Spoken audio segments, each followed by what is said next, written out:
1939 की एक ठंडी सुबह मशहद की शांत गलियों में एक बच्चे ने जन्म लिया। नाम रखा गया अली। कोई नहीं जानता था कि ये बालक एक दिन ईरान की राजनीति का सबसे प्रभावशाली चेहरा बनेगा। उनका बचपन साधारण धार्मिक माहौल में बीता। घर में अनुशासन था, सादगी थी और शिक्षा को सबसे ऊपर रखा जाता था। कम उम्र से ही उन्होंने इस्लामी अध्ययन और धार्मिक विचारधारा में गहरी रुचि दिखाई। समय बीतता गया और ईरान उथल पुथल के दौर में प्रवेश करने लगा। 1970 की क्रांति के आग में ईरान में असंतोष बढ़ रहा था। सड़कों पर नारे गूंजते थे, दीवारों पर इनकलाब के पोस्टर चिपकते थे। इसी दौर में अली खामेनेई क्रांतिकारी आंदोलन से जुड़े। 1979 की ऐतिहासिक इस्लामिक क्रांति में उन्होंने सक्रिय भूमिका निभाई। क्रांति सफल हुई और देश की राजनीतिक व्यवस्था बदल गई। उनकी नजदीकी और विश्वास पात्रों में से एक थे रूहुल्लाह खुमैनी। यही संबंध आगे चलकर उनकी राजनीतिक यात्रा की सबसे बड़ी ताकत बना, राष्ट्रपति से सर्वोच्च नेता तक। 1981 देश ने उन्हें राष्ट्रपति के रूप में चुना। यह आसान दौर नहीं था। ईरान युद्ध, प्रतिबंधों और अंतर्राष्ट्रीय दबाव से जूझ रहा था।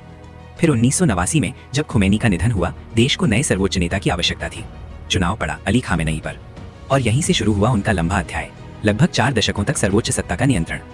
सर्वोच्च नेता के रूप में उनके पास सेना, न्यायपालिका, राज्य प्रसारण तंत्र और बड़े नीतिगत फैसलों पर अंतिम अधिकार रहा। अमेरिका, इजराइल और टकराव।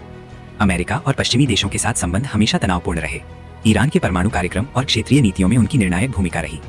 उन्होंने कई बार अमेरिकी नीतियों की खुलकर आलोचना की और दबाव की राजनीति को खारिज किया।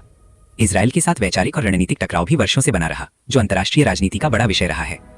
ईरान सख्त हिजाब कानूनों के लिए जाना जाता है। इन कानूनों के उल्लंघन पर भारी जुर्माना, कारावास, शिक्षा और रोजगार प्रतिबंध जैसी सजाएं हो सकती हैं। इन नीतियों को लेकर देश और दुनिया में बहस जारी रही है। समर्थक इसे धार्मिक और सांस्कृतिक पहचान बताते हैं, आलोचक इसे व्यक्तिगत स्वतंत्रता पर नियंत्रण मानते हैं। अली खामेनेई का नाम ईरान की आधुनिक राजनीति के सबसे प्रभावशाली चेहरों में गिना जाता है। कुछ लोग उन्हें स्थिरता और धार्मिक मूल्यों का रक्षक मानते हैं, दूसरे उन्हें कठोर शासन और सीमित स्वतंत्रताओं का प्रतीक कहते हैं। इतिहास अक्सर काला या सफेद नहीं होता, वो कई रंगों से मिलकर बनता है।